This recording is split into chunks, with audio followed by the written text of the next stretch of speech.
have gunned down two suspected robbers who allegedly perpetrated loot at Indian Overseas Bank in Lucknow's Gomti Nagar. The thieves broke into 42 bank lockers at the bank on Monday. One criminal was killed in the encounter in Ghazipur, while another one was shot dead in Lucknow. The two suspected robbers succumbed to their injuries after being shot by the police during the encounter. The criminal killed in Ghazipur has been identified as Sunny Dayal, a native of Bihar. The other criminal, identified as Sobind Kumar, was killed in the encounter late Monday night. He succumbed to his injuries while undergoing treatment at the Ram Manohar Lohia hospital. Following the loot at the bank, a bounty of 25,000 rupees was declared on both the suspects.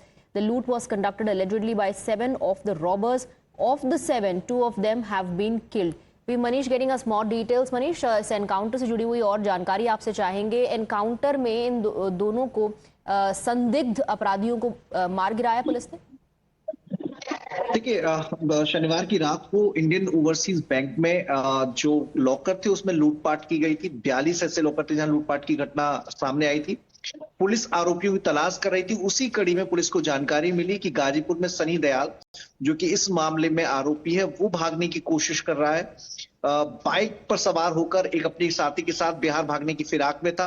Police से मुठभेड़ हुई जिसमें गोली सनी को लगी. एक आरोपी भाग जाने में सफल हो पाया और सनी के पैर और सीने में गोली लगी. हालांकि उसे हॉस्पिटल ले जाया गया, जहां उसे डॉक्टर्स ने मृत घोषित कर दिया.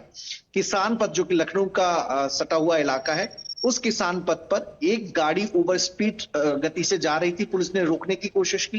पुलिस को सूत्रों से जानकारी मिली थी. जब गाड़ी को नहीं रोका गया तो वहां पर मुठभेड़ हुई और मुठभेड़ में जो दूसरा आरोपी सोबिंद है वो मारा गया. दोनों बिहार के रहने वाले हैं. तो एक बड़ा जो लूट हुई थी लखनऊ में, उसके 2 आरोपी पुलिस ने मुठभेड़ में ढेर कर दिए हैं.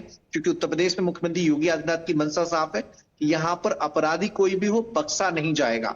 अगर उत्तर प्रदेश में उसने अपराध करने की जुर्रत की तो कार्रवाई होगी. उसी कड़ी में पुलिस लगातार पेट्रोलिंग करती रहती है. और चूंकि घटना हुई थी तो ऐसे में पुलिस ने अपने पूरा जाल बिछाया हुआ था अपने सूत्रों के हवाले से, जो उसके पास जानकारी आई थी. और उसके बाद फिर ये घटनाक्रम सामने आया है. ऑल राइट, मनीषा बनी रही हमारे साथ. पुलिस का क्या कहना है इस मामले में, वो भी सुन लेते हैं. सीपी सर की क्राइम टीम और थाना चिनहट की जो टीम है वो रेगुलर कॉम्बिंग करा रही थी. इसी कॉम्बिंग के दौरान जब किसान पथ के पास चेकिंग हो रही थी और कॉम्बिंग हो रही थी तो एक स्विफ्ट डिजायर गाड़ी बहुत ही अनियंत्रित स्पीड से पुलिस पार्टी की तरफ आते हुए दिखी. तो पुलिस पार्टी को उन्हें रोकने का प्रयास किया तो वो और भी अनियंत्रित तरीके से गाड़ी चलाने लगा और उसमें बैठे एक व्यक्ति द्वारा पुलिस पार्टी पर बहुत फायर कर दिए गए. अनेक फायर में पुलिस पार्टी द्वारा अपने बचाव में सिखलाए हुए तरीके से जवाबी फायर किए गए, जिसमें एक व्यक्ति घायल हो गया है तथा दूसरा व्यक्ति मौके से गाड़ी छोड़ के फरार हो गया, जहां पे सीएससी चिनहट से उन्हें आरएमएल में रेफर कर दिया गया है. घायल व्यक्ति का भी इलाज चल रहा है.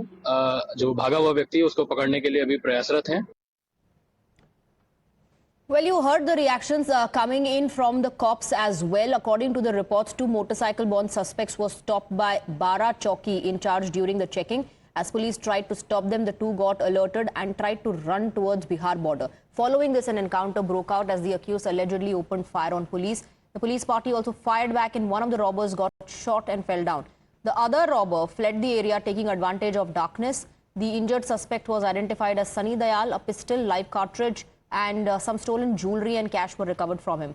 Dayal was rushed to a nearby hospital where he was declared dead by the doctors. Dayal was a resident of Munger in Bihar. Now we'll get you more updates on the same. For the moment, we're slipping into a very short break.